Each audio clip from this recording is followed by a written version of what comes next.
Donc là, comme on l'a vu dans la première partie de l'atelier, donc il y a un certain nombre de démarches qui ont été présentées, qui ont impliqué différents types d'acteurs, différentes catégories d'acteurs et qui ont été conduites à différentes échelles. L'objet de la table ronde était de pouvoir s'interroger sur la manière dont ce type de démarche, d'approche prospective pouvait pouvait resservir l'action ou la planification et pouvait également permettre de mobiliser des acteurs sur le territoire. Et un des points aussi qui nous intéressait côté CRECEB, c'est de voir comment est-ce que les différentes formes de savoir et les connaissances, elles étaient mises en débat dans ces espaces-là et comment notamment les chercheurs et les scientifiques, ils étaient mobilisés aussi dans ces espaces de prospective. Donc pour débuter la table ronde, on va revenir tout d'abord sur l'expérience du bassin versant de Loudon. Donc c'est une expérience qui a été achevée en 2010 et effectivement celle pour laquelle il y a peut-être le plus de recul parmi les expériences qui ont été présentées tout à l'heure. Et la question que je souhaitais vous poser, c'était de savoir ce qu'elle avait produit selon vous sur le bassin versant, quelles étaient les retombées d'une telle démarche. Rebonjour à tous. Donc, moi j'ai pris la commission locale de l'eau de Loudon donc en 2012, donc 2 ans après l'étude prospective. Hein. Mais j'avais participé un peu à l'étude prospective en étant dans le fond de la salle. Et ce que j'observe, et ce que j'ai observé au moment où il s'écrivait, et comme je vous le disais tout à l'heure en introduction, il y avait aussi le Grenelle de l'environnement qui était là aussi. Donc on a été à un moment où dans notre pays, ce Grenelle a ouvert un débat sur la prospective de ce qu'a... et la prospective sur Loudon s'est inscrite un peu en déclinaison de ce Grenelle de l'environnement qui a fait bouger les choses, où la profession agricole et toutes les associations, enfin les consommateurs, tout le monde s'est mis à parler ensemble. Et donc ça s'est décliné, j'ai senti un enclenchement. Et quand on est arrivé à la fin de cette démarche et qu'on a réuni, je crois que c'est un 10 mai, dans la salle de Cran, 200-300 personnes et réellement des ruraux, des agriculteurs, je veux dire, il y avait de l'adhésion, il y avait de la crainte, mais il y avait un monde en mouvement. Ça n'arrive pas souvent qu'on a l'impression que des gens se déplacent pour dire demain comment ça va être fait. Et les acteurs agricoles qui ont toujours des craintes un peu, parce qu'on est dans un territoire rural, c'est eux qui peut-être qui ont plus de craintes, ont adhéré en disant qu'on voit bien que demain, l'extension de toutes les fermes, c'est pas ça, qu'il y aura plusieurs types d'agriculture, que l'herbe, c'est une partie de la solution, que dans une région comme les nôtres, on n'a pas de réserve d'eau, le maïs n'est pas la solution non plus. Et d'un autre côté, si on veut regarder le bocage, si on veut... il y a une même réflexion sur le bocage, sur le cadre de vie et ainsi de suite. Et donc là, réellement, la démarche prospective a fait prendre conscience. Et je pense qu'un jour, il faudra y revenir de manière à ce que, avec le cabinet, la démarche, après il y a eu un nouvel atelier 3 ans après, je pense que là, il va falloir réouvrir le débat pour que ça ne s'essouffle pas, quoi. Et du coup, par rapport à ce que vous disiez, il y a eu donc une grande messe ou une grande réunion assez large qui a permis de réunir un certain nombre de personnes. Et dans la démarche telle qu'elle a été mise en œuvre, il y a eu d'autres espaces pour aller dans la construction effective des scénarios. Comment est-ce que ça s'est déroulé, l'articulation entre ce grand rassemblement finalement et la démarche en tant que telle qui a permis de construire les scénarios? En fait, au départ, il y avait donc des réunions de secteurs où, en plus, on a croisé à chaque fois les élus et les agriculteurs. C'est vrai que c'était pas que un seul acteur, voilà, c'était croisé. Donc, il y a eu toutes ces réunions de départ où les gens, on a aussi commencé à les faire réfléchir et donc ils étaient après aussi en attente d'un résultat par rapport à la démarche. Donc, le groupe exploratoire qui s'est réuni et qui a élaboré à ce moment-là les scénarios. et un comité de pilotage, c'était bien un comité de pilotage, donc là plus politique, qui a choisi le scénario.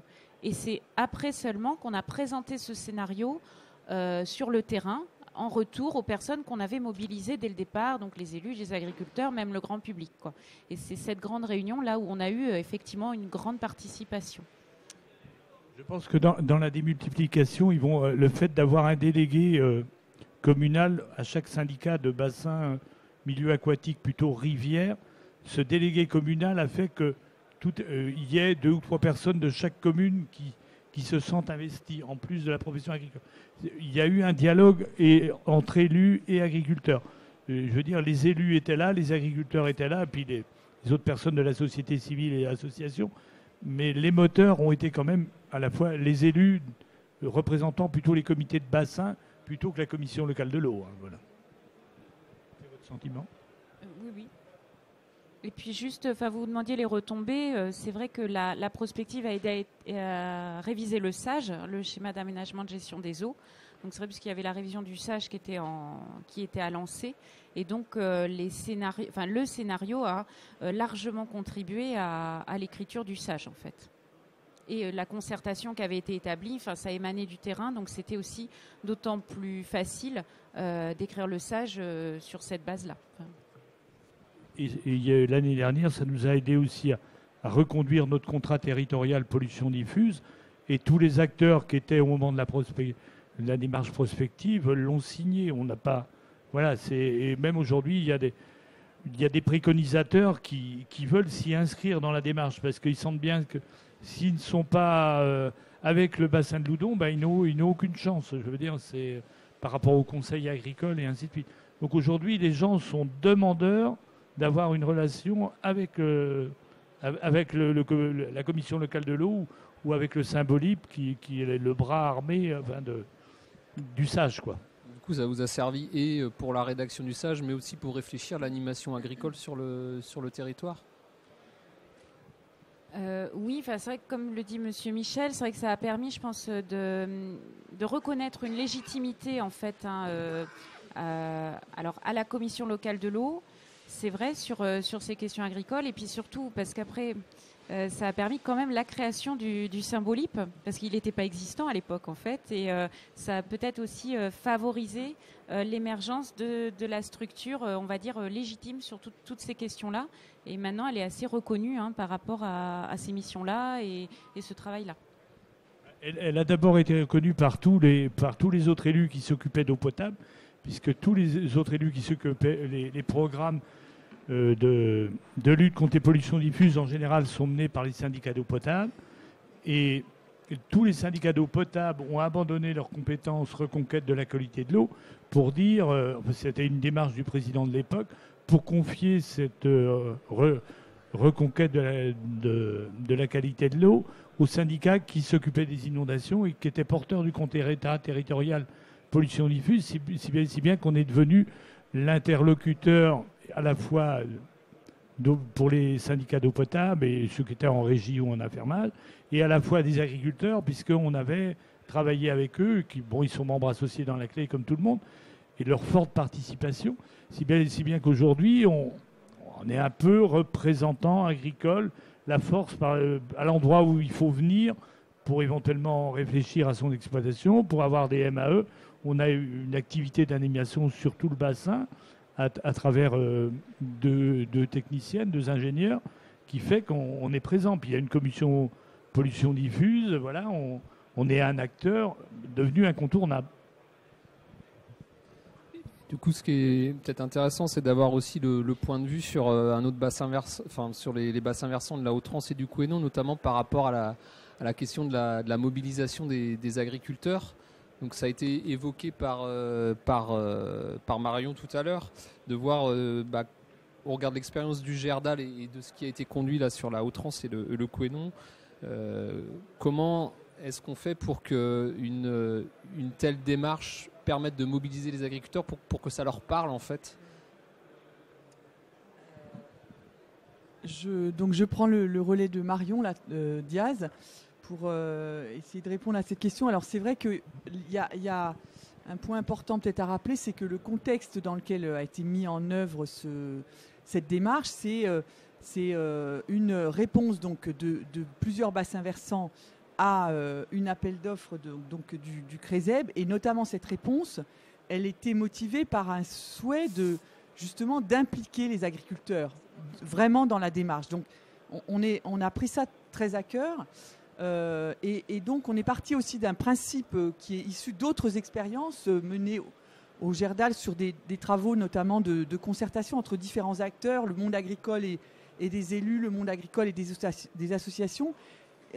Principe selon lequel en fait on a pu constater que l'engagement en fait des acteurs dans l'action et dans des dispositifs de concertation dépendait beaucoup des objets de discussion et des objectifs sur lesquels ils étaient sollicités. Et c'est-à-dire que au regard, le sens qu'ils donnent autour de ces objets, donc là la qualité de l'eau par exemple, l'objectif d'améliorer la qualité de l'eau, quel sens ça a par rapport à leurs activités et leur position sociale aussi, c'est-à-dire leur rapport finalement aux situations. Donc partant de ce principe, en conséquence de méthode, ce qu'on a essayé de faire, c'est de se dire, ce qui vous a été présenté, c'est comment les agriculteurs analysent leur situation et quel lien ils font entre leurs activités et le territoire. Mais il y avait une autre conséquence aussi pour nous, très importante, c'était que si on voulait ne pas reproduire des choses qui étaient déjà en cours sur les bassins versants, comme par exemple l'élaboration d'un contrat de territoire, des choses qui déjà formulaient un certain nombre d'objectifs et vis-à-vis desquels les acteurs nous disaient mais maintenant le programme de territoire justement maintenant comment on le fait pour le faire atterrir au niveau des acteurs, donc on se retrouvait devant la même difficulté. L'autre principe de méthode qu'on avait adopté, c'était de se situer le plus clairement possible dans l'ensemble des actions et des acteurs présents. Donc quand on dit des acteurs, c'est notamment tous les organismes qui gravitent autour des agriculteurs. Donc par rapport à ça, comment les mobiliser? Ça voulait dire, déjà pas faire ça tout seul, c'est-à-dire travailler sur un partenariat avec les organismes qui travaillent habituellement avec les agriculteurs, et donc définir des modalités de travail concrètes, ce que nous on appelle un dispositif qui répondent à ce principe de permettre qu'ils trouvent un sens à ce pourquoi on les mobilisait. Donc ça a été dit, à partir de leur analyse et de leurs préoccupations, mais en les invitant quand même à faire le lien, et c'est ça la dimension prospective pour nous, le lien entre des préoccupations vécues à l'échelle de l'exploitation et l'évolution des filières, le contexte territorial, et même, en fait, c'est aller bien au-delà d'ailleurs dans les discussions, dans les réunions, le contexte mondial, la politique européenne, etc. Et je pense que c'est ça la richesse en fait de cette entrée, c'est que du coup on touche en fait à l'ensemble des facteurs qui jouent sur l'évolution des pratiques. Et ces facteurs, ils sont produits du point de vue de ceux dont on attend les changements de pratiques, parce que dans le cadre de la démarche menée avec le CRESEB, ce qui est attendu, c'est quand même que ça pousse les agriculteurs à évoluer. Alors bien sûr, si on a des associations et des élus, on va entendre les attentes qu'ils ont vis-à-vis de l'agriculture, mais là, ce n'était pas la finalité. Il y a d'autres lieux pour ça. Ces attentes, on les connaît en partie. Là, il s'agissait de mettre au travail, si on veut, les agriculteurs. Voilà. Alors, il y avait une autre question un peu par rapport à la mobilisation, c'était l'échelle, c'est-à-dire à quelle échelle on mobilise. Et ça, c'est vraiment complexe parce qu'en fait, ce qu'on a essayé de faire, c'est d'articuler l'échelle du territoire qui, là, en l'occurrence, est l'échelle déterminée par l'enjeu eau, donc bassin versant. Ces bassins versants, ils sont extrêmement, pour certains, étendus. Donc, est-ce que les agriculteurs, pour eux, c'est une échelle qui a du sens? Quand on a comparé avec des échelles d'action, de relations qu'ont les agriculteurs dans leur travail, on s'est rendu compte que ça ne correspond pas. Donc, si on veut avoir des chances de mobiliser aussi, comment est-ce qu'on peut essayer de se rapprocher quand même de ces échelles d'action? Et du coup, on a décidé, par exemple, de travailler en sous-secteur. Parce que si on invitait à l'échelle bassin versant, on savait le résultat d'avance, on aurait les responsables de la clé, les membres du comité professionnel agricole, qui eux sont habitués à se déplacer. Donc on est tombé sur des échelles intercommunales finalement, et on a multiplié le même travail sur 3 sous-zones dans chaque bassin versant. Ce qui augmentait aussi d'ailleurs le nombre d'agriculteurs petits sur chaque groupe, mais en même temps, à l'échelle du bassin versant, ça fait une diversité intéressante. Voilà, peut-être c'est ça qu'on peut retenir des conditions de mobilisation. Merci.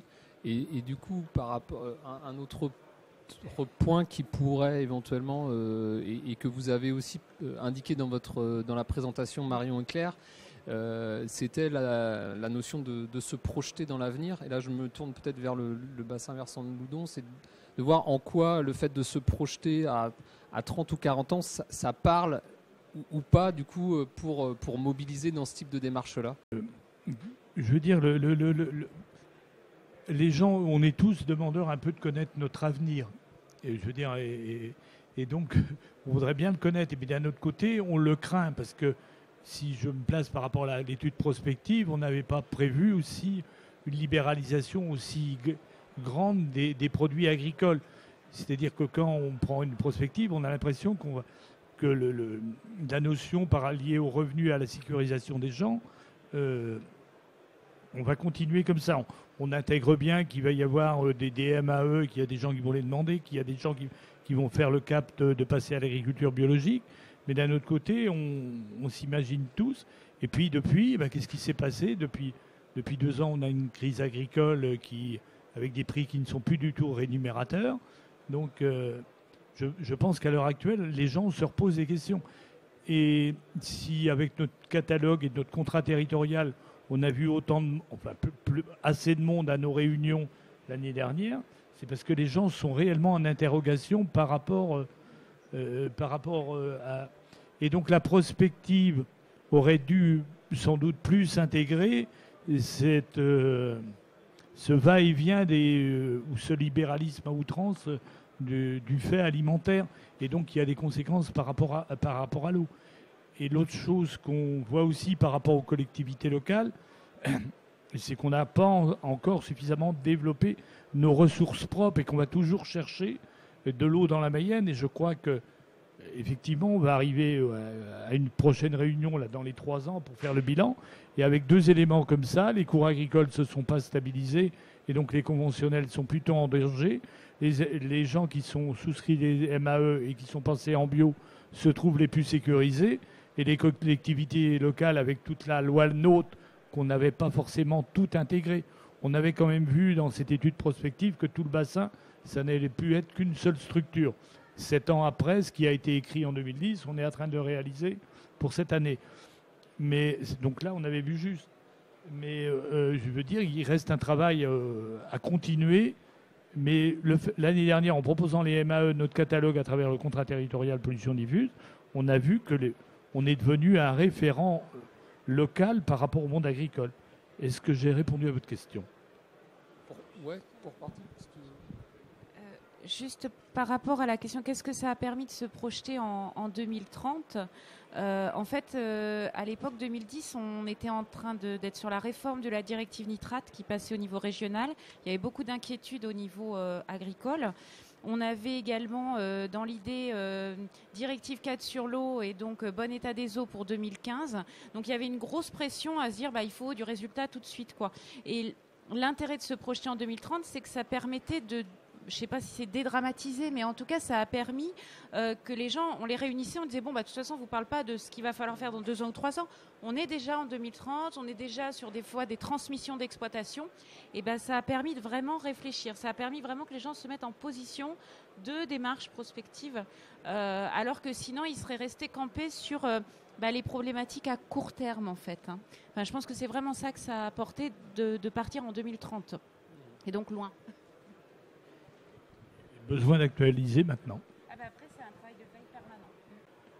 Ce qui est peut-être intéressant, donc là on a eu la lecture de 2 démarches qui ont été conduites assez proches de l'action finalement, et du coup de maintenant s'interroger par rapport à des démarches qui ont été aussi présentées ce matin et qui se positionnent à une autre échelle en fait, et de voir ce que ces travaux qui finalement impliquent d'autres types de publics, d'autres catégories d'acteurs permettent ou peuvent permettre, et quelle est finalement la finalité, même si ça a été évoqué, peut-être développé en comparaison à ces démarches plus proches du terrain.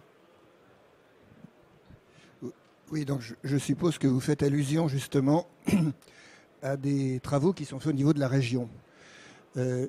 Bien entendu, c'est je dirais c'est à la fois complètement complémentaire et complètement nécessaire. Si vous voulez, toutes les études qui sont faites à un niveau, par exemple, d'un bassin versant, enfin, ou d'un sage, ne prennent pas en compte ne peuvent pas, c'est normal d'ailleurs, prendre en compte toutes les interdépendances qui existent entre les diverses parties d'une région comme la Bretagne. Je rappelle par exemple que la Bretagne c'est la seule région, me semble-t-il, qui est entièrement couverte de sages. Donc nous avons une opportunité formidable justement de travailler au niveau de la région et d'avoir cette couverture, de pouvoir avoir tous ces éléments et de pouvoir un petit peu regarder leurs interrelations.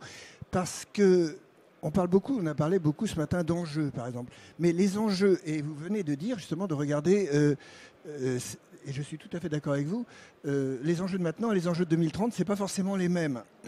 Et ça, je pense que c'est essentiellement au niveau, en prenant du recul et à un niveau par exemple régional, que l'on peut voir dans quelle mesure quels seront les enjeux de demain, s'interroger sur les enjeux de demain. C'est beaucoup plus difficile au niveau, par exemple, d'un petit bassin versant, d'un sage, puisque là, il va y avoir évidemment beaucoup plus de variables qui vont ne pas dépendre du territoire sur lequel on travaille.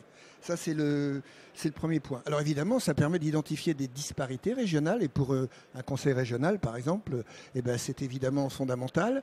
Par exemple, moi, quelque chose que je le reconnais, je ne suis pas du tout spécialiste de l'eau. Hein. Si au Césaire, je peux être spécialiste de quelque chose, ce serait plutôt de prospective en général, mais pas de l'eau. Je suis statisticien de formation, hein, donc de l'INSEE. Mais justement, je suis arrivé avec un regard neuf, et c'est peut-être un intérêt de ce point de vue-là, parce que beaucoup des gens de la section arrivent aussi avec un regard neuf sur un sujet comme l'eau. Et on a par exemple quelque chose, on est habitué en Bretagne à opposer le littoral et le centre-Bretagne, par exemple, comme les deux extrêmes, on va dire, avec des problèmes extrêmes. Ce qu'on a vu du point de vue de l'eau, c'est que s'opposait aussi une Bretagne de l'Est et une Bretagne de l'Ouest, avec une Bretagne de l'Est qui peut être quelquefois en stress hydrique, alors que la Bretagne de l'Ouest est en surplus d'eau. Bon voilà, on a vu aussi que une des spécificités bretonnes est d'être à l'inverse de la région, de la France, de consommer des eaux de surface à 70% et des eaux de nappe phréatique à 30%, alors que c'est l'inverse pour l'ensemble de la France. Tout ceci ne peut se voir qu'à un niveau d'une échelle régionale. Et puis, évidemment, c'est aussi l'échelle où on peut mieux mettre en jeu, mieux repérer des interrelations entre les différents bassins versants, par exemple, différents territoires plutôt, parce que là, ce n'est pas forcément le bassin versant, mais ça peut être au sein d'un même bassin versant, justement, entre l'amont et l'aval. Et donc, c'est bien à un niveau supérieur, régional, qu'on peut voir ces interrelations dans ce qu'elles ont de nécessaire, de complémentaire, voire dans ce qu'elles ont de quelquefois contradictoire. Et ça va être le rôle d'un conseil régional, par exemple, des pouvoirs politiques en général, d'essayer de surmonter ces oppositions, ces contradictions. Enfin, c'est aussi au niveau régional qu'on peut mieux voir l'effet et éventuellement modifier cet effet des politiques nationales, voire des politiques européennes, telles que les directives cadre eau, par exemple. Voilà, c'est quelques exemples, hein, on pourrait le multiplier. Et du coup, si on se positionne là à l'échelle d'un grand bassin versant comme le bassin Adour-Garonne, ce type d'exercice, en quoi il a pu servir ou alimenter le SDAGE et en quoi il va pouvoir l'alimenter à l'avenir également? Oui.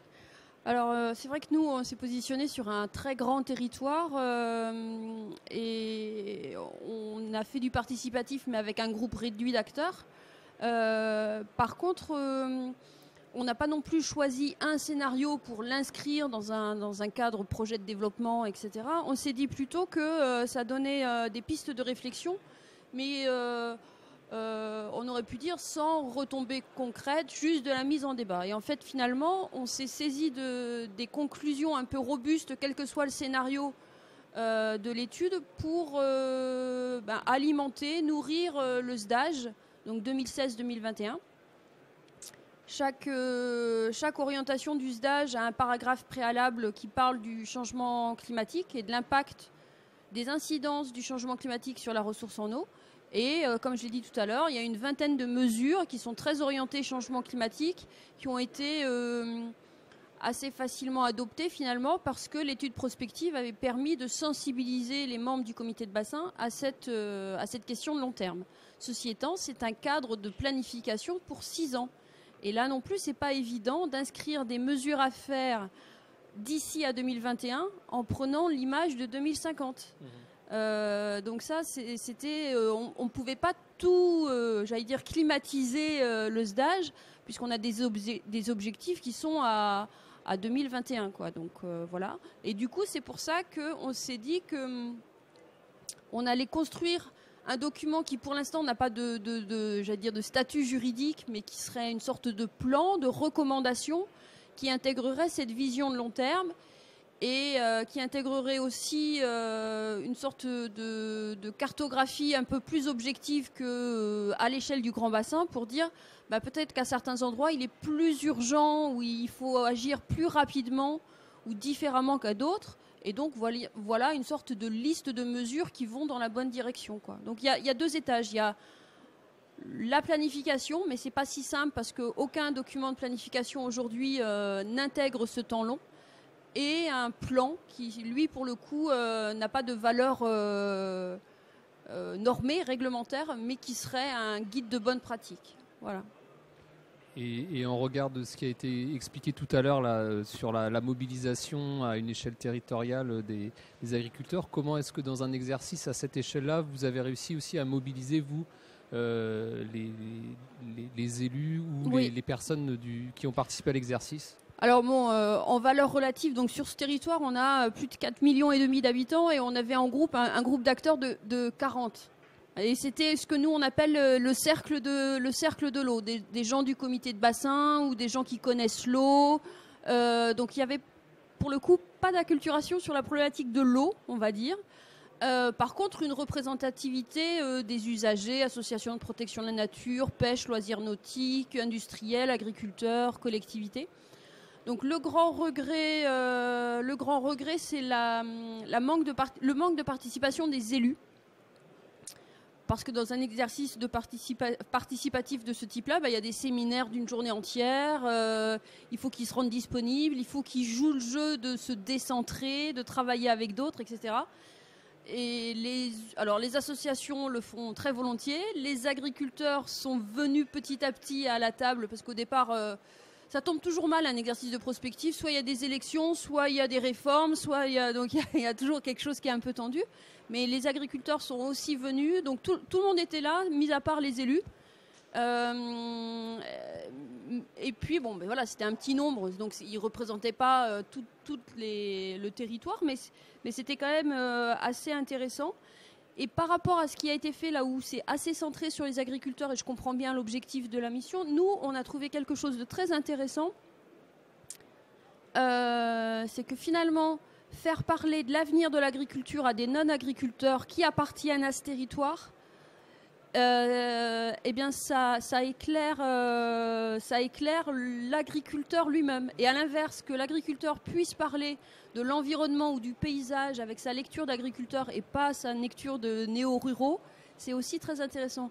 Tout ça pour dire qu'en fait, chacun est venu avec ses objectifs et sa volonté de vivre dans le pays avec de l'eau, etc., mais a fait un pas de côté assez intéressant. Alors, ce que je disais, en réunion, dans le séminaire participatif, oui, puis après, au comité de bassin, chacun a tendance à reprendre sa posture. Mais au moins, ce pas de côté, il a été fait, on s'est entendu, on a entendu les arguments des autres, et du coup, j'ai l'impression que ça chemine. Voilà, j'ai l'impression que ça chemine. Du coup, si vous permettez, oui, parce que j'ai envie de réagir dans le même sens, c'est-à-dire au Césaire, c'est exactement ce qui se passe dans notre section. Il y a des agriculteurs, il y a des représentants des syndicats de salariés, il y a des représentants des entreprises, et très souvent, évidemment, l'agriculture vient sur le tapis, si j'ose dire, quand on parle de l'eau. Et moi, en tant que président, quelquefois, je crains un petit peu certains échanges. Eh bien, je peux vous dire que ça s'est très bien passé. et que, bon, alors c'est peut-être la qualité des gens qui y sont, mais il y a eu exactement ce que dit Madame, c'est-à-dire des gens parlant d'agriculture, découvrant peut-être que ce qu'ils pensaient a priori l'agriculture, ne connaissant pas l'agriculture, c'était pas exactement comme ça que ça se passait réellement, mais l'agriculteur lui-même, écoutant par exemple les spécialistes venus, les experts venus parler, écoutant aussi les préoccupations des usagers, changeant peu à peu aussi sa vision, ou au moins disons sa vision opérationnelle. Voilà ce qu'il faut faire, j'ai la solution et c'est pas une autre. Voilà, c'est très important. Et du coup, je me tourne vers le conseil régional pour savoir si, dans le cadre de l'exercice, dans le cadre du plan breton pour l'eau, si vous retrouvez certaines similitudes en termes de mobilisation et en termes de posture des uns et des autres dans le cadre de ce type d'exercice. Oui, bonjour à tous. Donc, je suis André Croc, conseiller régional de la région Bretagne et président de la commission développement durable. Effectivement, alors je pense qu'on va y avoir des redites parce que sur certains points, vous avez déjà finalement mis l'accent sur, je crois, les sujets, les enjeux cruciaux. Alors tout d'abord, pour ce qui nous concerne, l'idée c'était de le faire sur une échelle de temps, hein. Donc c'est une mobilisation qui, sur la totalité de la démarche, va durer presque 18 mois.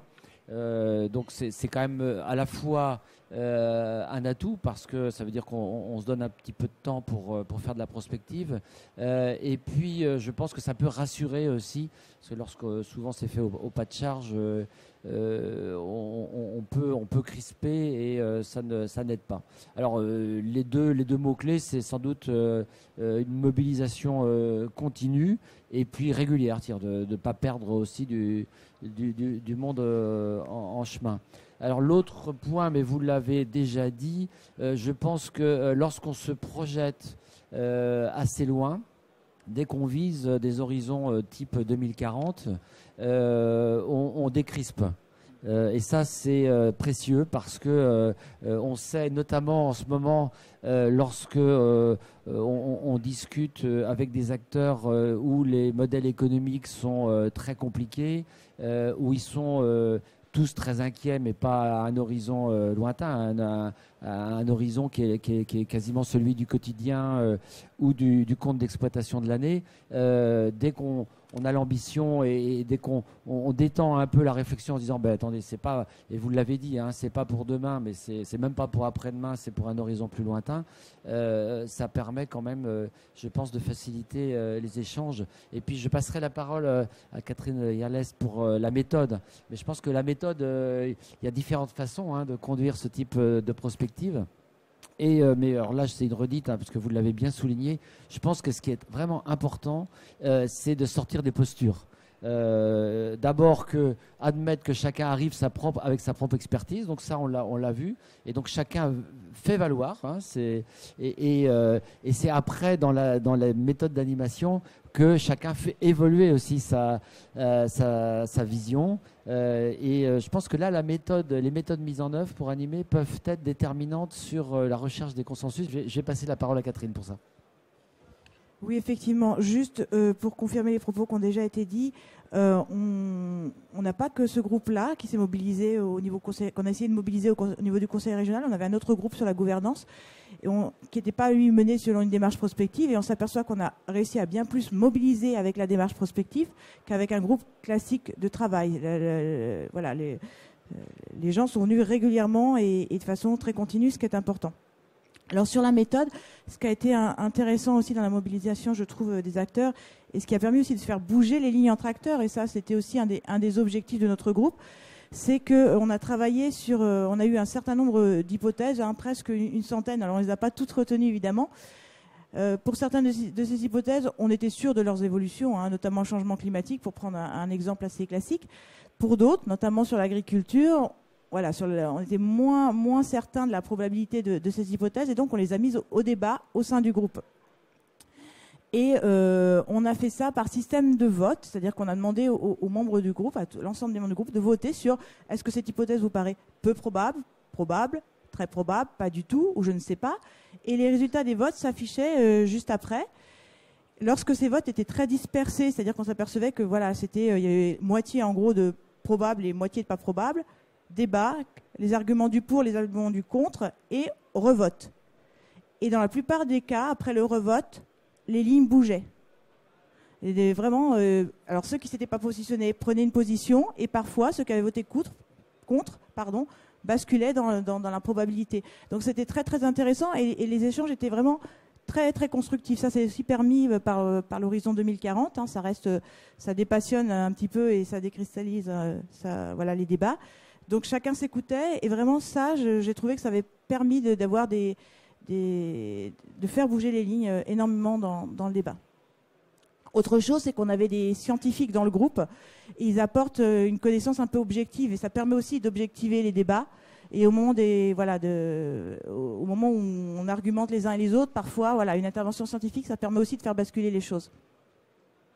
Mais du coup, sur cette question-là, effectivement, c'est un point qui intéresse notamment le CRECEP, c'est sur la place, en fait, comment est-ce qu'on amène de la donnée dans ce type d'exercice? Comment est-ce qu'on amène de la connaissance scientifique? Comment est-ce que les différentes formes de savoir ils vont communiquer et qu'est-ce qu'on va créer finalement comme savoir dans le cadre de ce type d'espace?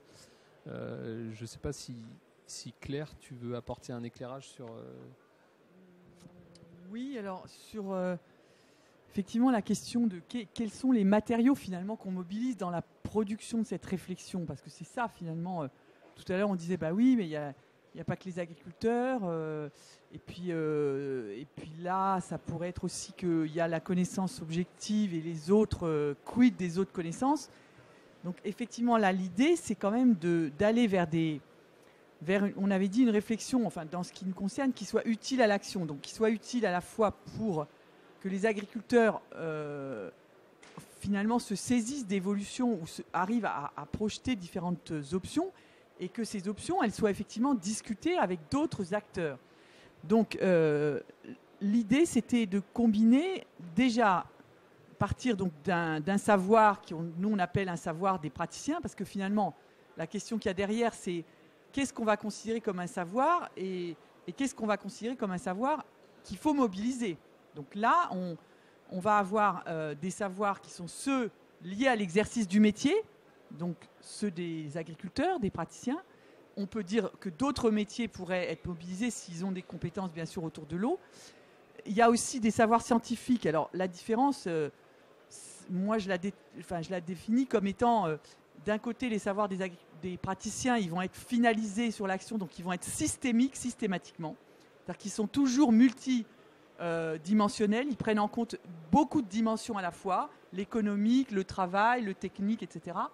Alors qu'un savoir scientifique, il est souvent spécialisé. Le savoir praticien, il est normatif, c'est-à-dire qu'il vise à ce qu'il permette de savoir quoi faire et comment faire, donc il est tourné vers la norme au sens de règles d'action, alors que le savoir scientifique, il va être spécialisé avec une visée plutôt universelle, c'est-à-dire pouvoir mettre en place, enfin, formuler des liens de cause à effet entre telle variété et tel état du sol et tel, etc. Et puis alors, les savoirs techniques, c'est difficile à définir parce que c'est un espèce de... Souvent, on dit c'est un truc entre les deux. En fait, moi, on pourrait dire c'est un petit peu une mobilisation, mais beaucoup plus finalisée de savoirs scientifiques pour, par exemple, mettre en place des protocoles d'expérimentation, définir un itinéraire technique. Et dans tous les cas, ce qui nous a guidés dans l'articulation entre la mobilisation des experts ou des techniciens ou du savoir scientifique et technique et des praticiens, c'est de se dire que le savoir scientifique et technique, il n'a pas une valeur en soi. Pour l'action, je dis bien pour l'action. Pour la connaissance, il en a une, évidemment. Mais il n'a pas une valeur en soi, ça veut dire qu'il est utile et utilisable qu'à partir du moment où il s'inscrit dans une réflexion pour l'action. C'est-à-dire où il s'inscrit en fait en phase de questions, tout simplement, que les acteurs se posent. Donc ça veut dire quoi? Ça veut dire que du point de vue des conséquences méthodaux, il faut déjà aider à construire le questionnement. C'est-à-dire que si j'amène du savoir scientifique et technique sans rien en face, bah oui, mais d'accord, mais ça répond à quoi? Donc je vais construire le questionnement avec les agriculteurs, et deux, et c'était un peu le schéma que Marion montrait tout à l'heure la chaîne de questions qui se construit dans la progression de la réflexion, je vais dire, tiens, là, il y a utilité à amener une connaissance. Et évidemment, je vais travailler dans l'animation, dans la conduite pratique de la démarche, dans la préparation des intervenants, c'est-à-dire en fait d'essayer d'instaurer une certaine posture, parce que l'autre difficulté, la première, c'est donc à quoi ça répond, mais la deuxième, c'est aussi que tous les savoirs ne se valent pas. C'est-à-dire qu'il y avait la question de la valeur dans notre société, les positions sociales auxquelles sont associés ces savoirs, ils ne sont pas à égalité. C'est-à-dire qu'en gros, la parole d'un scientifique, elle est considérée comme plus valable que la parole d'un agriculteur, d'un boulanger, d'un responsable d'une clé, d'un sage, etc. Donc, comment on fait pour que du coup, les deux types de connaissances soient considérés comme toutes les deux utiles? Ça veut dire qu'il faut qu'on instaure une certaine posture d'intervention. Donc très concrètement, ça veut dire qu'on va passer beaucoup de temps et prêter attention à la préparation, le contact avec l'intervenant, qu'est-ce qu'on lui demande, le déroulé de la réunion. Donc par exemple, on a fait intervenir le directeur d'une station expérimentale de Blanche-Maison. Eh ben, on a travaillé avec lui sur le déroulé et on ne l'a pas fait intervenir en premier en fait. On a eu des interventions d'autres expériences pratiques, d'autres agriculteurs extérieurs au groupe de prospective et ensuite on a eu son intervention. Donc vous voyez, c'est un exemple, mais c'est tout un travail pour essayer que ces savoirs scientifiques puissent être discutés. Et je terminerai en disant que finalement, faire ça, c'est aussi augmenter la capacité des agriculteurs à utiliser ces savoirs scientifiques. C'est-à-dire, c'est augmenter finalement la capacité à les exploiter, donc l'efficacité de l'intervention de l'expert ou du technicien. Voilà. Je ne sais pas si ça répond à la question. Et peut-être me tourner vers le bassin de Loudon, où vous avez mobilisé aussi un certain nombre de connaissances. Il y a eu des travaux qui avaient été réalisés. Comment est-ce que ça a été mobilisé dans le cadre de l'exercice ? Oui, effectivement. Alors nous, on avait des données de fonctionnement du bassin versant, des données de qualité de l'eau. Après, on a eu, c'est vrai que je repose pas mal sur le bureau d'études qui nous a aidés, parce que c'est vraiment lui qui nous a guidés aussi sur les connaissances qu'il allait falloir mobiliser. Il nous avait même envoyé une grille un petit peu de toutes les questions sur lesquelles il allait falloir apporter des réponses. Donc ça nous a amené à aller même solliciter pas mal de partenaires pour qu'ils nous amènent des données. Sur les champs sur lesquels on n'avait pas de données, on va dire, concrètes, on s'est aussi permis de progresser à dire plus d'experts, en fait. Et après, j'ai envie de dire, peut-être en écho aussi aux données scientifiques. Alors, nous, on avait des données même de fonctionnement du bassin versant en lien avec les pratiques de qualité les pratiques agricoles, pardon. Par contre, c'est vrai que nous, des fois, le problème, c'est que les données scientifiques comme ça, quand on les amène même à un groupe, il peut y avoir une certaine réticence parce que, il peut y avoir des gens dans l'assistance qui comprennent pas forcément le langage scientifique, qui ont du mal à se l'approprier et puis qui, d'emblée, nous, on a eu le cas avec cette étude, elle était, pourtant, elle est très scientifique, elle est très rigoureuse, mais elle n'a pas forcément été acceptée parce qu'elle amenait notamment des évolutions sur les systèmes agricoles qui ne plaisaient pas. Et donc, à ce moment-là, on remet en cause l'étude et on ne peut même pas la mobiliser et l'utiliser, quoi. Donc là, c'est un petit peu embêtant. L'avantage avec la prospective, c'est vrai que le bureau d'études, notamment, nous a amené des infos scientifiques par moment. On avait des interventions dans le groupe exploratoire qui arrivaient au bon moment. C'était judicieux. Et là, on a peut-être effectivement aussi abandonné des fois les positions de posture. Et donc, le groupe était vraiment dans une démarche et puis valider des choses, on avançait vraiment concrètement, quoi. Donc c'est vrai que y avait aussi dans les toutes premières réunions, on amenait de la donnée sur le fonctionnement du bassin versant pour mettre un petit peu tout le monde au même niveau. Mais il faut toujours garder le contact avec les gens. Il faut toujours arriver à ce qu'ils aient envie de se mobiliser et donc il ne faut pas les perdre non plus avec trop d'informations. Je reconnais qu'on a eu quand même un savoir-faire, notamment du bureau d'études, à amener les choses comme il fallait. Et après aussi à faire travailler les gens, les faire faire progresser, les faire dire aussi ce qu'ils avaient à dire, ce qu'on n'arrive pas forcément dans des groupes, on va dire, classiques de réunions, de concertation classique.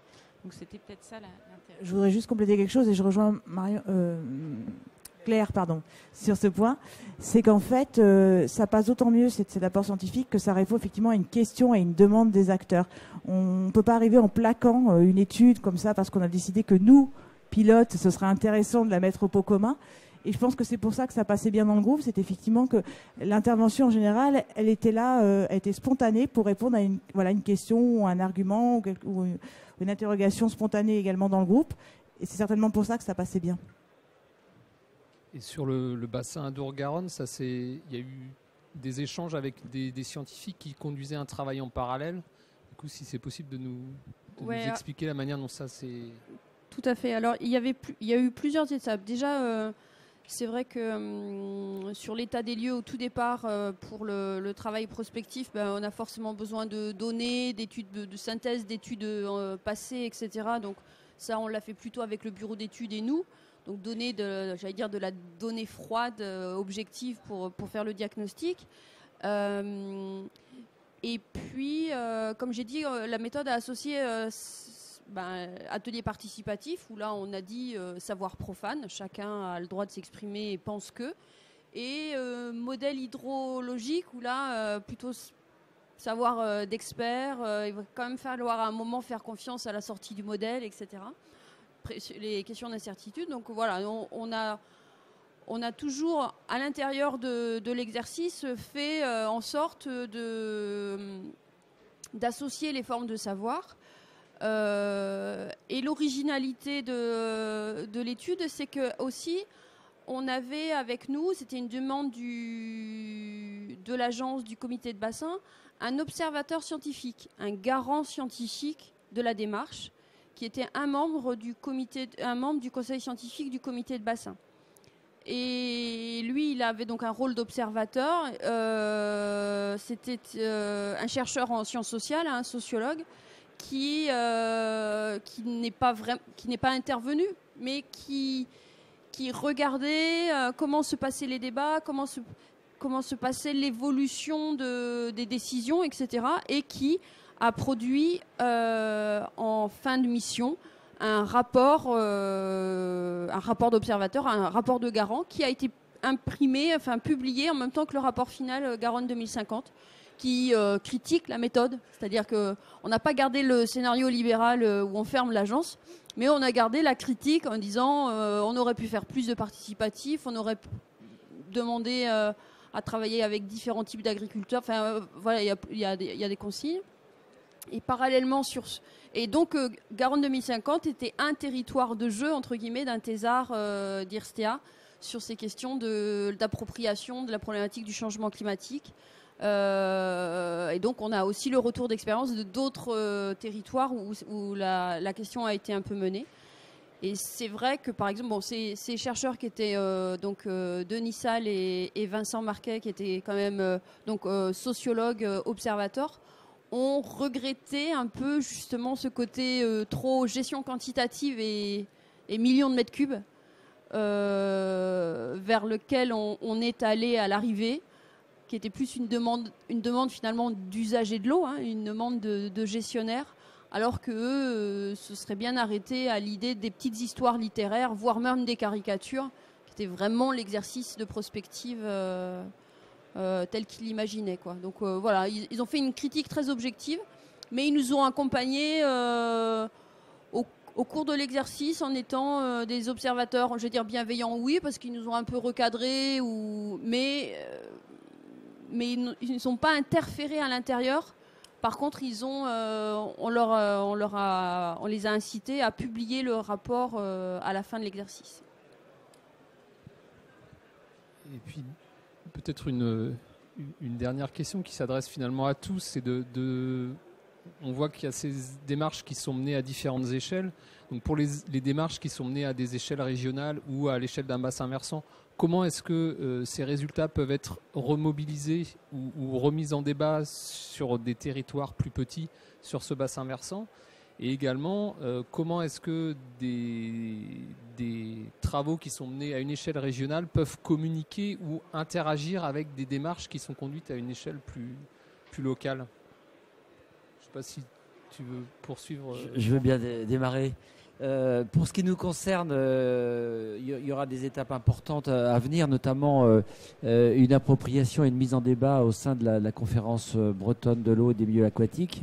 Et puis je pense que l'étape qui sera peut-être une des plus déterminantes sera le débat dans les clés. Parce que là, il y a une échelle, enfin je regarde Michel, il y a une échelle quand même à la fois d'appropriation, de débat, de confirmation ou d'affirmation de certains axes qui sera sûrement un moment clé.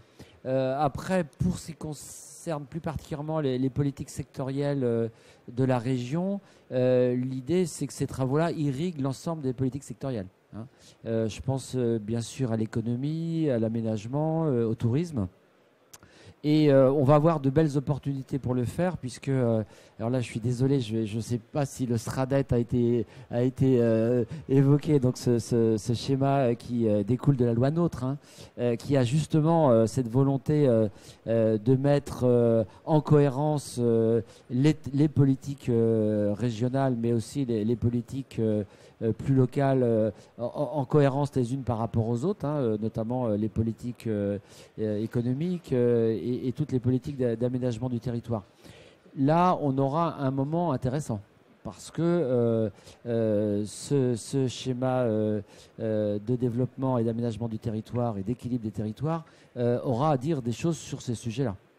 On sait aussi que les questions, alors qui sont centrales, les questions de comment on finance, comment on assure l'équité, ce sont des questions centrales, et je pense que le schéma dira des choses. Et puis après, dans une déclinaison peut-être plus territoriale, là j'évoque plutôt la piste. Je ne suis pas sûr qu'elle sera si facile que ça à mettre en œuvre, mais on a tous des documents de planification à l'échelle locale, les SCOT, les schémas de cohérence territoriaux, leur déclinaison dans les plans locaux d'urbanisme et bientôt les plans locaux d'urbanisme intercommunaux. Aujourd'hui, les projets d'aménagement et de développement durable de ces schémas-là ne disent pas forcément énormément de choses. Donc là, aujourd'hui, souvent, ils constatent ce qu'on a dit dans les sages. Il y a une mise en simplement une intégration dans les SCOT notamment. Moi, je pense qu'il faudra qu'on aille plus loin. Là, il y aura de beaux débats politiques à venir parce que c'est là où ça peut fâcher. On ne peut pas parfois dire tout et son contraire, donc il faudra prendre des options. Je pense par exemple à un sujet qui est aujourd'hui est pas du tout traité, c'est la question des eaux pluviales dans l'aménagement. Là, il y aura des choses à dire. Je pense qu'on ne va pas pouvoir comme ça indéfiniment passer à côté du sujet. Voilà, donc il y a les questions de ruissellement, les questions d'érosion, il y a tous ces sujets-là, la question des eaux souterraines qui est pas beaucoup traitée. Je pense qu'il y aura des choses à dire. Je ne sais pas si Catherine voulait compléter. Juste sur l'articulation entre les deux exercices qui font effectivement je trouve, je rejoins le César là-dessus, très différents. On a une échelle très très macro et on l'a vu localement, c'est des échelles beaucoup plus opérationnelles en fait. Je pense que ce sont deux exercices totalement complémentaires, c'est-à-dire que certaines hypothèses peut-être macro pourraient être déclinées localement de façon beaucoup plus opérationnelle dans le territoire ou qui seraient des sortes de tests pour vérifier, infirmer ou confirmer ces hypothèses. À l'inverse, il y a peut-être des choses dans les territoires qui peuvent être valorisées au niveau régional et transférées sur d'autres territoires. C'est plus comme ça que je vois l'articulation entre les deux niveaux. Sur la Adour-Garonne. Oui, alors nous, à la fois sur l'étude prospective et sur le plan d'adaptation au changement climatique qui est en train de se mettre qui est un produit, on va dire, de l'étude prospective et qui s'établit à l'heure actuelle. Vraiment, l'étude prospective, par exemple, quand elle s'appelle Garonne 2050, il faut savoir que l'agence soutient à l'heure actuelle 2 voire 3 initiatives, des petites sœurs, on va dire, Adour 2050, Dordogne 2050 et bientôt Charente 2050. C'est-à-dire qu'on a demandé au territoire, au sous-bassin, de se saisir de l'expérience à moduler en fonction de leur territoire et leurs envies pour faire un exercice de prospective pour vraiment mettre l'eau au cœur de leur projet d'aménagement de territoire et de développement économique. Donc les EPTB en charge du fleuve Adour et de la rivière Dordogne sont en train de mettre en œuvre une politique, une étude prospective, une démarche prospective sur leur territoire. Donc première retombée un petit peu plus locale ou différente. Après, là aussi, nous, on compte bien que le document sur l'eau nourrissent tous les projets de PCAET ou de SRADET, etc. Parce qu'il y a des vraiment mettre l'eau au cœur de l'aménagement des territoires. Et après, on est aussi allé beaucoup discuter de cette étude prospective auprès des acteurs plus du secteur économique, plus sectoriel, donc l'agriculture et l'énergie par exemple. Parce que c'était une étude prospective qu'on a dit systémique, où on a essayé de faire évoluer l'énergie et l'agriculture, mais c'était pas une prospective agricole ou une prospective énergétique. Donc à eux aussi de se saisir de cette première marche pour peut-être aller plus en profondeur en intégrant la problématique de l'eau et du changement climatique pour faire évoluer leur secteur d'activité, quoi. Donc nous, en fait, on incite, on aimerait bien une dissémination des exercices, soit plus locaux, soit plus thématiques, à partir de cette étude-là.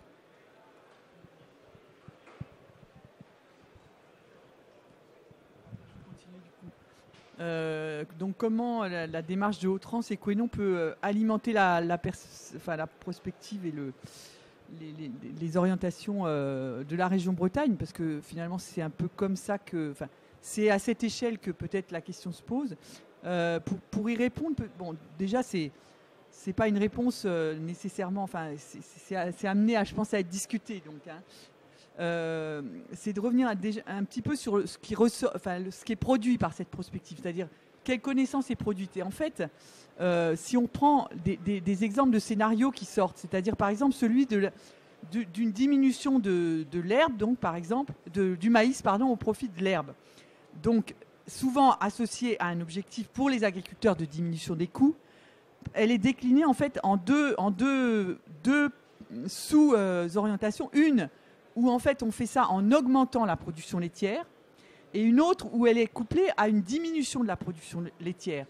Laquelle question amène aussi celle de la valorisation du lait issu donc de pratiques plus durables. Donc, ce que je veux dire en prenant cet exemple, c'est que en fait, les questions qui sont soulevées ou les propositions associées, bon là je ne vais pas les détailler toutes, mais des propositions plus techniques, elles ne sont pas forcément locales en fait. C'est-à-dire qu'elles ouvrent sur des interactions, et c'est ça le propre et l'intérêt d'un raisonnement associé à l'exercice réel du métier, c'est que finalement, après, on va toucher à des questions de filière qui ne sont absolument pas locales.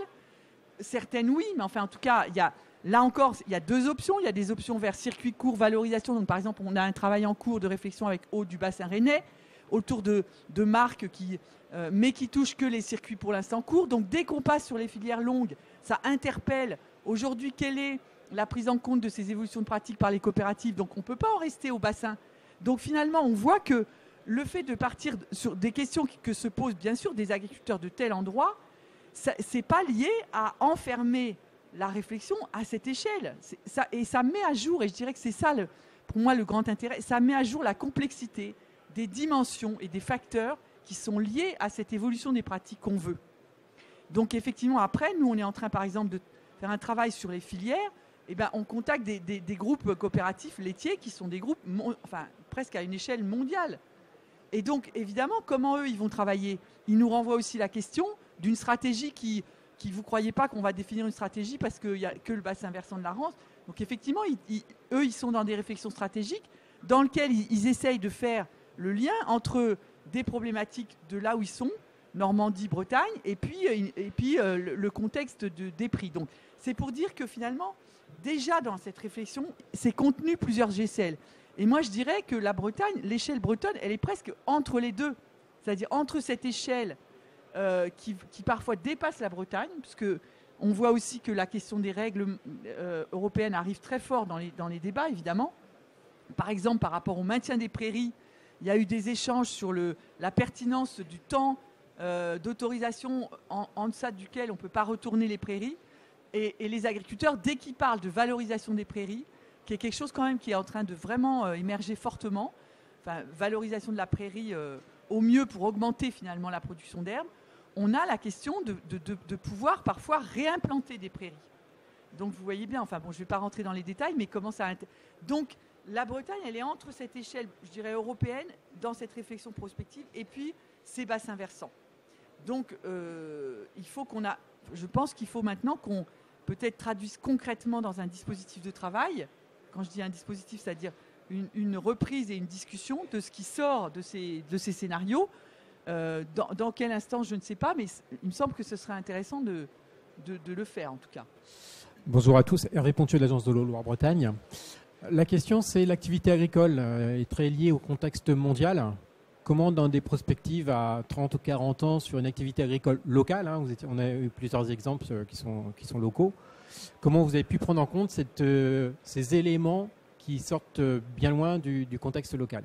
Ces éléments, donc ça veut dire la prospective agricole mondiale, là, comment ça vous avez pu prendre en compte pour des questions locales?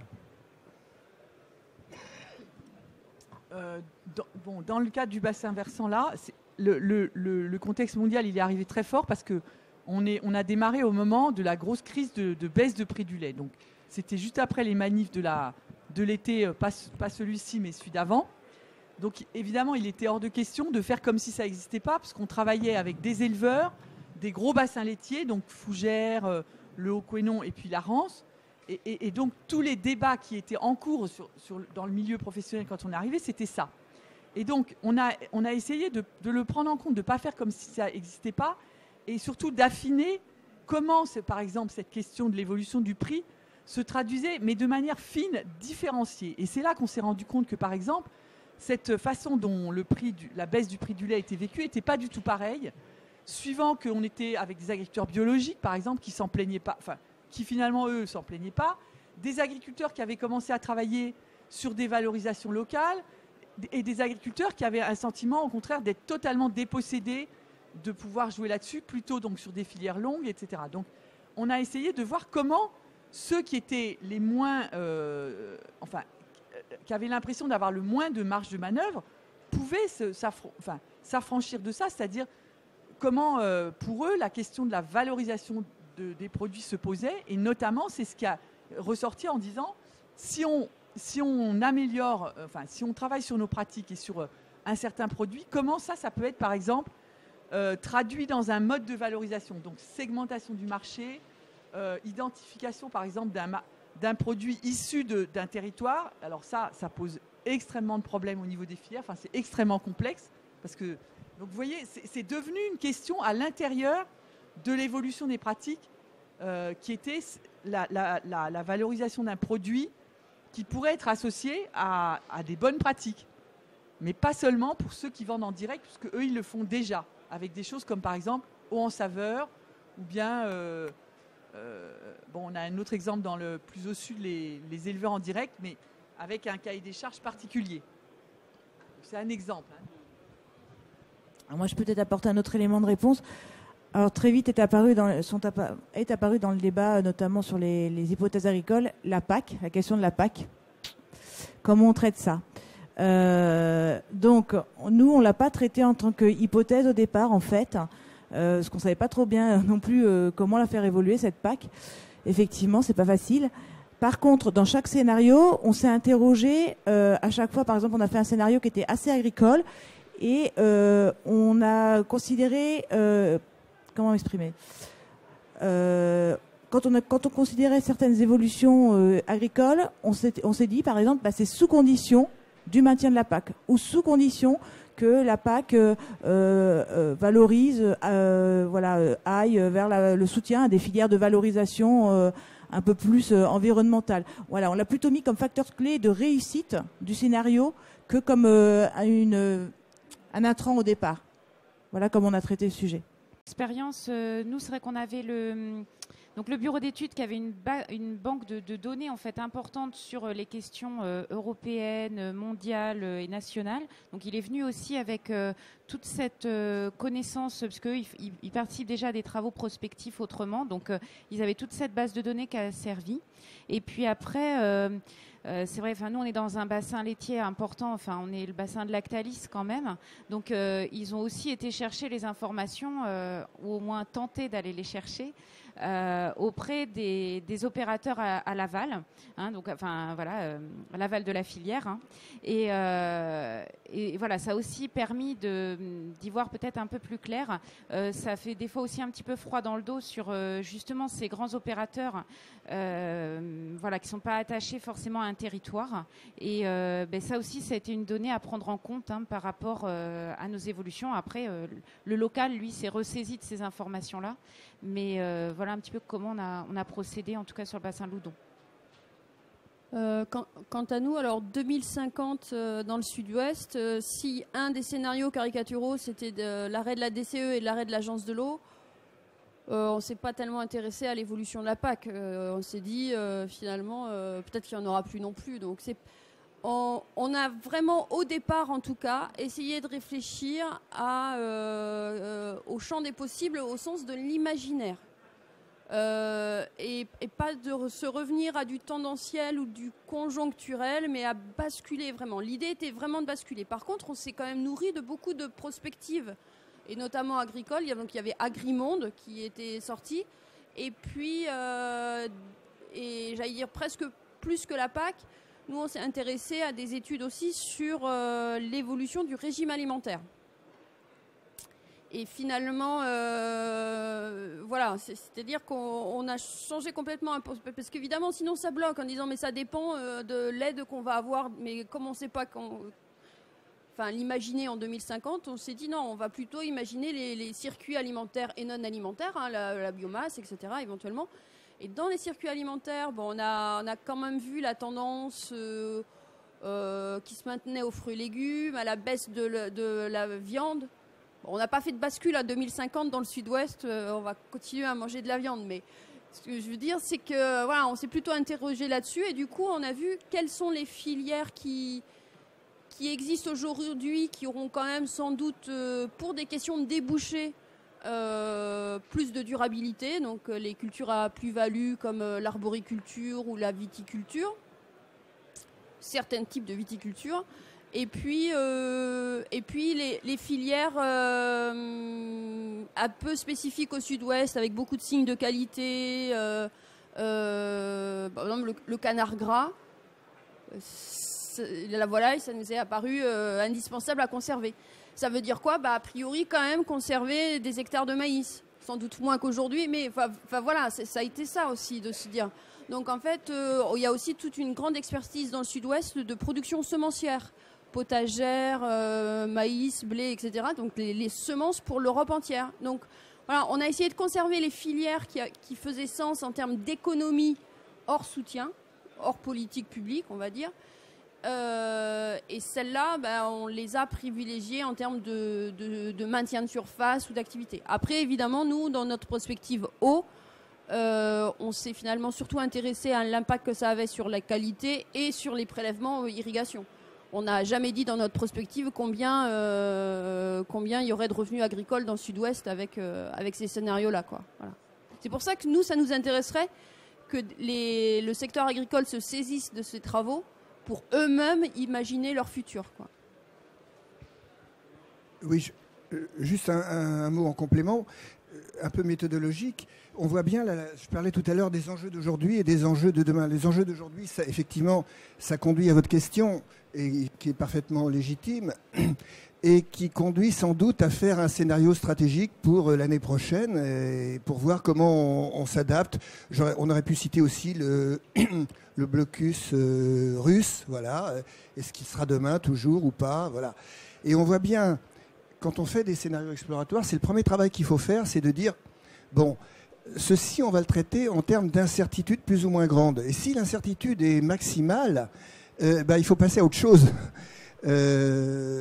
ça ne veut pas dire qu'on nie le problème pour demain, mais c'est un autre exercice, quoi. C'est un exercice vraiment d'enjeux de demain qui ne seront peut-être pas les enjeux d'aujourd'hui. Et c'est très intéressant. C'est ce qu'on retrouve aussi avec, je ne l'ai pas cité tout à l'heure, où je passais un peu vite, quand on fait de la prospective, donc on a beaucoup parlé de tendance, mais il faut aussi parler de risque de rupture, et il faut aussi parler de possibilités de signaux faibles. Alors des risques de rupture, je n'ai pas besoin de vous en donner, quand vous voyez très bien ce qui peut arriver. Il peut y avoir des risques de rupture, on a beaucoup parlé de changement climatique.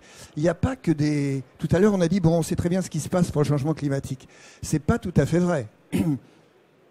Ça n'est pas linéaire, le changement climatique. Hein. C'est avec il peut y avoir des phénomènes de chaos. Hein. Enfin bon, je ne rentre pas dans les détails. Donc il peut y avoir des risques de rupture.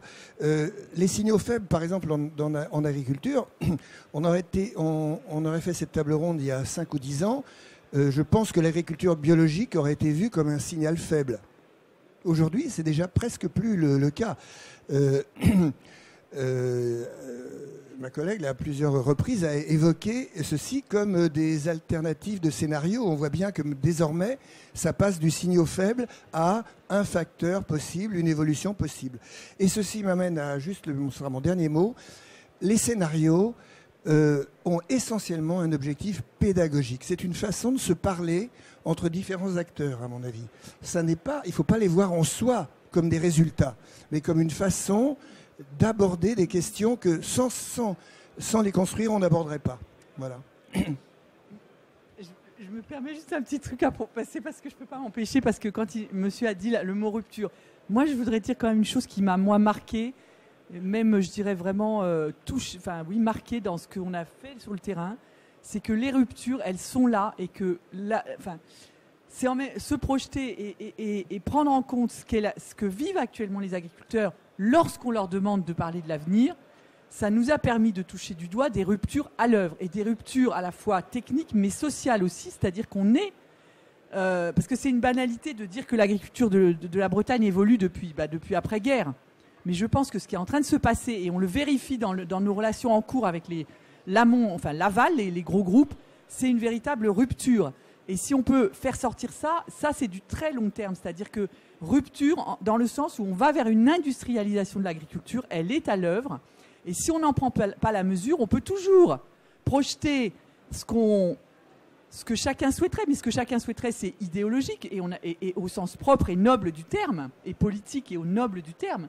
Mais ce qu'on fait quand on part des questions et des interrogations, voire des inquiétudes que se posent ceux qui sont à l'œuvre, c'est qu'on prend la mesure de ces ruptures. Donc on va d'un côté vers une industrialisation, de l'autre vers un ensemble de choses, mais ceux qui sont dans ces voies-là ne sont pas à égalité du point de vue du capital économique et social.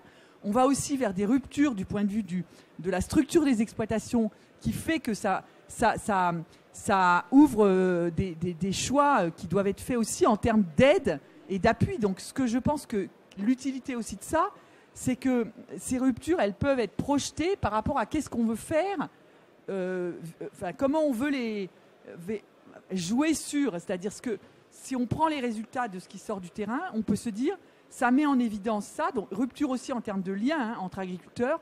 Nous, on dit éclatement parce qu'on voit que ça se traduit par des réseaux complètement différents. Donc comment les politiques et plutôt les choix au niveau de la région peuvent jouer sur ça? Qu'est-ce qu'on veut faire de ça? Ou est-ce qu'on dit, celle-là, on ne peut rien faire, l'industrialisation, de toute façon, c'est pas nous, c'est mondial, etc. Donc nous, on va se concentrer sur circuits courts, etc., ce qui est déjà le cas. Mais jusqu'où on veut avoir un impact? Si on projette ces deux agricultures sur l'usage du territoire, la surface, et j'espère qu'on arrivera à le faire avec les économistes, on peut voir des choses. Moi, je voulais juste élargir un peu la question.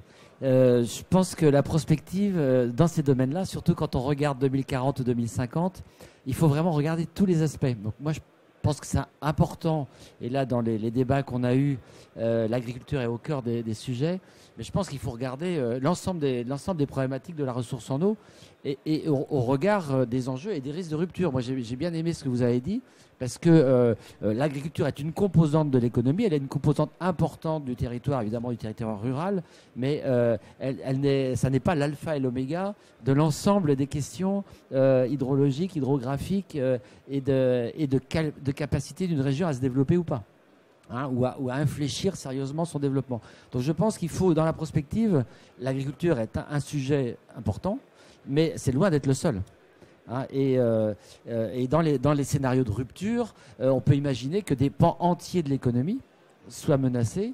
Alors je pense que la région Bretagne est très particulière parce qu'elle fonctionne beaucoup sur des micro-bassins et enfin il y a une hydrographie particulière à la Bretagne, mais il y a d'autres je pense à d'autres régions où la question des eaux souterraines va être une question déterminante pour certaines industries par exemple.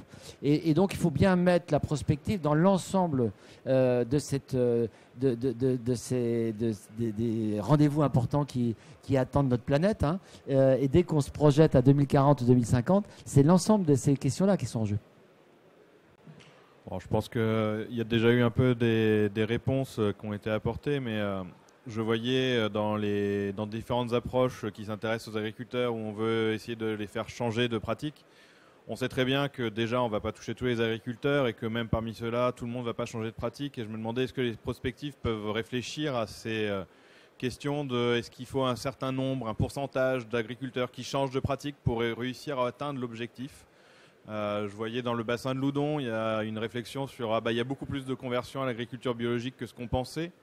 Mais finalement, est-ce que pour l'objectif qui était souhaité, est-ce que c'est plutôt positif? Est-ce qu'il y avait des seuils fixés un peu pour ces conversions pour réussir à atteindre les objectifs en termes de qualité de l'eau? En fait, alors sur le bassin, il n'y a pas eu d'objectif clairement affiché. En fait, dans la prospective, on avait senti des tendances et on avait dit, tiens, sur la bio, on devrait atteindre 10% d'ici 2030. Et c'est vrai qu'on constate aujourd'hui qu'on y est déjà.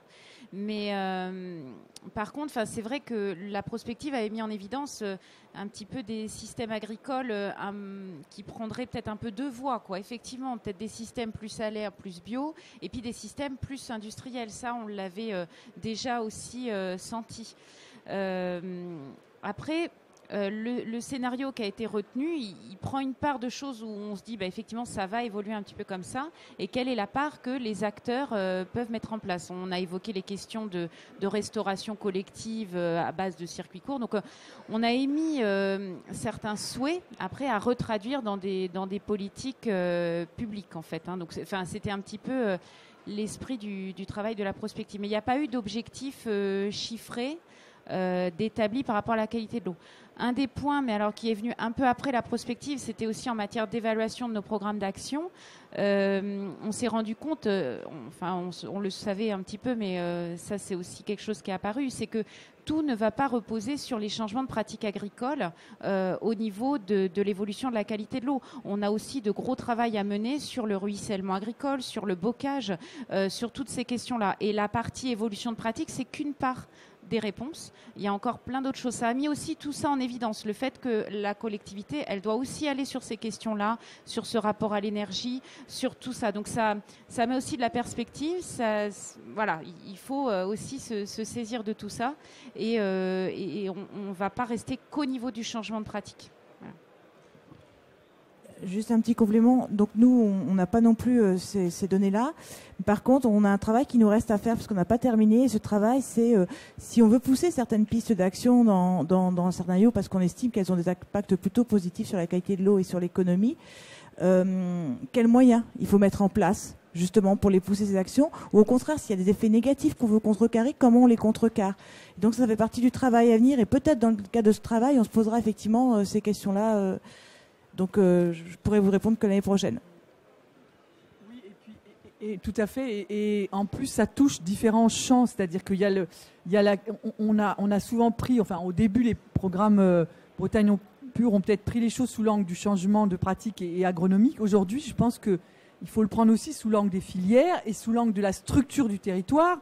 Donc, parce que quand les agriculteurs posent la question, par exemple, de l'herbe, ils la relient à la structure du parcellaire, donc aux questions de remembrement, donc aux questions de l'entretien du bocage. Donc on voit bien qu'on ne peut pas travailler d'un côté, par exemple, la politique bocagère, de l'autre la politique agricole, de l'autre qui serait traitée sous l'angle de l'eau, et de l'autre l'économie qui traiterait avec le secteur agroalimentaire.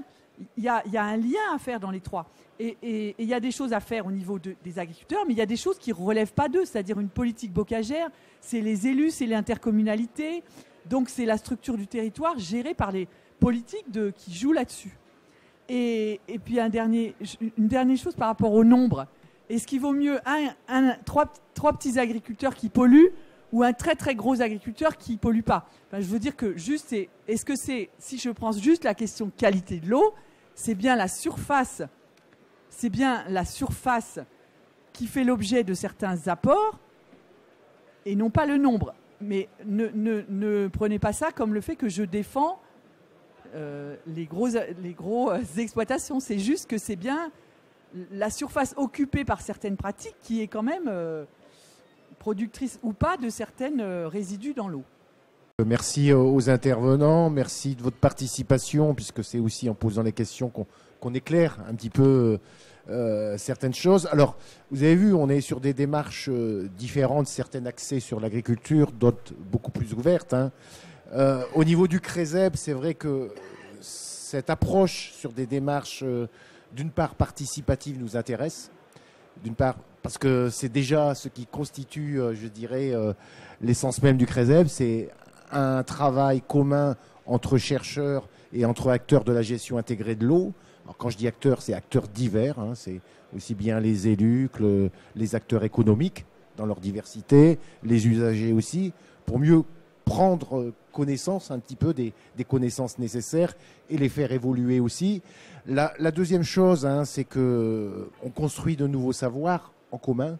Et je pense que c'est cette approche-là qui n'est pas descendante, parce que c'est des fois aussi dans l'approche de certaines études, on fait appel à un cabinet extérieur et ensuite on nous amène certaines choses, et que là on est plutôt sur une construction collective, alors qui n'est pas toujours ascendante, c'est aussi cyclique, c'est-à-dire qu'on avance progressivement, et c'est cette démarche-là qui nécessite plus de temps aussi. On est sur des démarches 3 ans, 4 ans pour certaines, qui sont encore prises en compte dans des réflexions actuellement, je vois sur la région Adour-Garonne.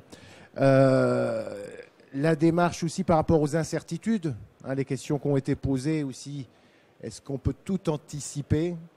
Et est-ce que c'est d'ailleurs la question de tout anticiper dans une démarche prospective, puisque l'objectif c'est aussi de projeter l'avenir pour que des décisions qui vont être prises dans le court moyen terme permettent d'éclairer ceux qui vont prendre ces décisions. Ça n'empêche pas de reposer la question par la suite. La démarche prospective, elle est aussi quelque chose qui doit perdurer dans le temps.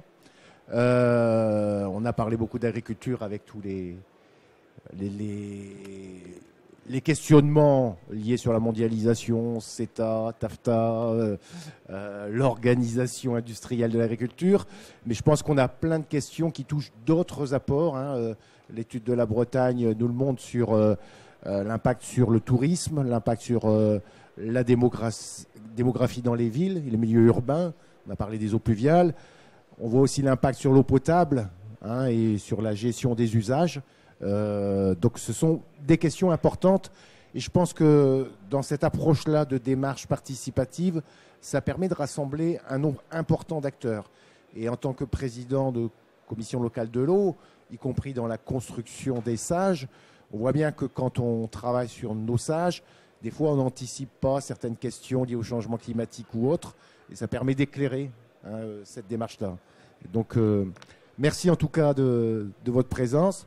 Merci de votre participation, et puis je vous dis à l'année prochaine si on est toujours dans cette approche de séminaire entre décision publique et science.